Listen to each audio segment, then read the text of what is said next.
waa mahadsantahay Ustaad Jacfar. Fiidowga wuxuu ahaa 2014 xilli anigoo dhakhtar ah oo bare jaamacadeedna ah oo magaalada Muqdisho ka shaqeeya ayaa waxaan aaday deegaanka Ceel Cali. Waxaan waday macallimiin iskuul oo maadooyinka sayniska dhiga ayaan ka waday magaalada Muqdisho.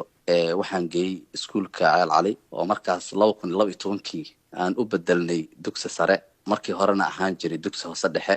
marka community-ga guddi ay sameeyaan ka mid ahaa oo aruurin jiray qaranka macallimiinta mushaarkooda lagu bixinayo. Bulshadii marka community guddigii maamulay iskuulka ayaa waxay xil saareen in maxay ahayd macallimiintana aan wado oo aan geeyo iskuulka xafladda furitaankana aan ka qayb galo. Odayaashii iyo nabdoonadii iyo maamulka iskuulka iyo anigaba waa ka hadalnay, aniga oo matalaya jaaliyadii taageeraysay iskuulka matalaya. khudbadii aan meesha ka jeediyay oo dheereed oo aan ku baraarujinayay waxbarashada in waalidiinta ay ku dadaalaan ilmaha iyo in iskuulku isku filnaado in laga shaqeeyo. kelmadii oo dheereed ayaa waxaa laga soo jartay marka meeshii aan ugu mahad celinayay maamulka meesha ka taliyo aan iri walaayada islaamiga aan iri ayaa la soo jartay. taasaa marka waxay isku day xilliga campaign-ka hadda lagu jiray dad maaragtay ila tartamay inay ugu dhibaateeyaan isku dayeen. marka wilaayada islaamiga waxaad kala jeeday al-shabaab oo ka arimaya deegaanka Ceel Cali ayaga ayaa ka talinayay waagaas ilaa haddana ka taliyo. marka iskuulkana meesha ayuu ku yaalay. marka haddii aan tago meeshii oo ayaga ay ka talinayeen madaxdoodana ay fadhiso waan ku qasbanaa inaan magaca ayaga ay raalli ka yihiin aan isticmaalo. marka ma naftaadaad u cabsanaysay mase iskuulkaad u baqaysay haddii aadan adeegsan lahayn ereygaas oo kale? labadaba way ahayd. qofka meesha ka taliya inaad ugu yeerto magaca si uu jecel yahay waad ku qasban tahay. dad ugu yeeri waysana maaragtay adiga ayaa dhibaatana uu ku geysanayaa. tan kalena iskuulka naftikiisa ayaa maaragtay dhibaato ay kasoo gaari kartaa oo loo arki karaa iskuul maaragtay ama dawlad ay ka dambayso ama hay'ad kale ay ka dambayso. mana ahayn sidaas. wuxuu ahaa iskuul bulshada keliya ay taakulayso ayuu ahaa. marka iskuulkan in dhibaato kasoo gaarto waan diidayay, anigana inay shakhsiyan dhibaato iga soo gaarto waan diidayay. sidaasaa marka aan u isticmaalay magaca. hadda xildhibaan baa tahay shalayto ka qayb galay dhaartii xildhibaanada labada aqal ee baarlamaanka Soomaaliya.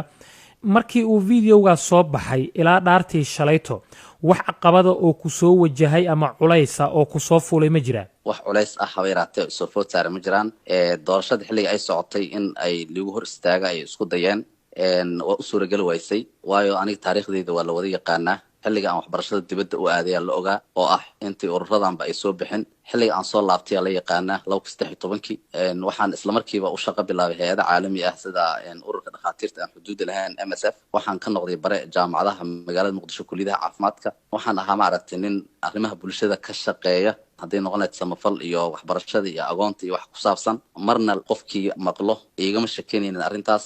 marka sabab liigu hor istaago ama liiga shakiiba ma jirin, waayo hal maalinna xiriir lama samaynin lamana shaqaynin. marka wax caqabada igu keentay ma jirin. qofkii maqlana wuu dareemi karay warkan in la soo jaray khudbad dheer oo waxbarashada looga hadlayay war laga soo jaray inuu yahay wuu fahmi karay.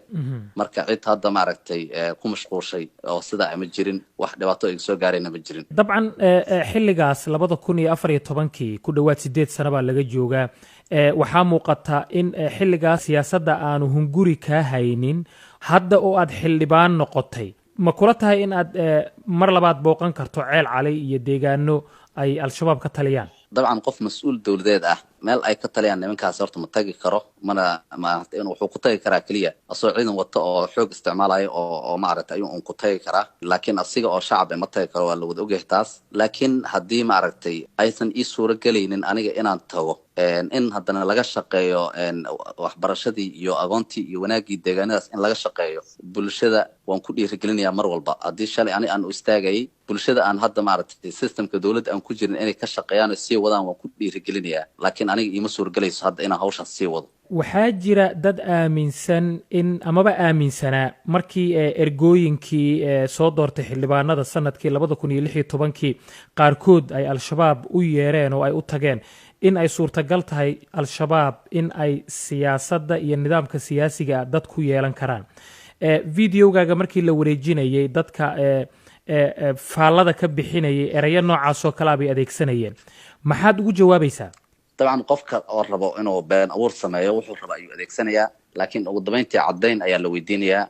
ergooyinka waa run way dad ergooyinka galay oo inta cabsada nimankaa u tago cafis weydiista way jiraan laakiin kuwaasi dib inay usoo galaan doorashada dambe looma ogolo oo dowladda naftirkeeda go-aan bay ka gaartay dadkii cafis markii hore weydiistay dib uma soo gali karaan waa la hubinaya arrintaas waxaana dhici karin bay ahayd qof ma aragtay nimankaasi ku biiray amaba xataa cafis soo weydiistay oo ergadii hore ka mid ahaa inuu mar labaad soo galo ma suuragelaynin aad baa loo hubinaya arrintaas guddiyo amni ayaana jiro arrintaas ka shaqaynayay maadaama videogii ceel cali adigoo jooga lagaa duubay la baahiyey al-shabaab laftoodana ay suurtagal tahay inay arki karaan xilligaa kadib ma kula soo xiriireen maya aniga iyo ayaga wax xiriira weligeyna ma dhex marin muxuu ahaa aniga community-ga maamulka iskuulka iyo maaragtay bulshada deegaanka unbaa xiriir igala dhexeeyey oo ehelkayga iyo qaraabadayda ah wax mas-uul ah oo maaragtay maamul ama ciidan oo ayaga ka socdo weligay wax xiriirana ma dhex marin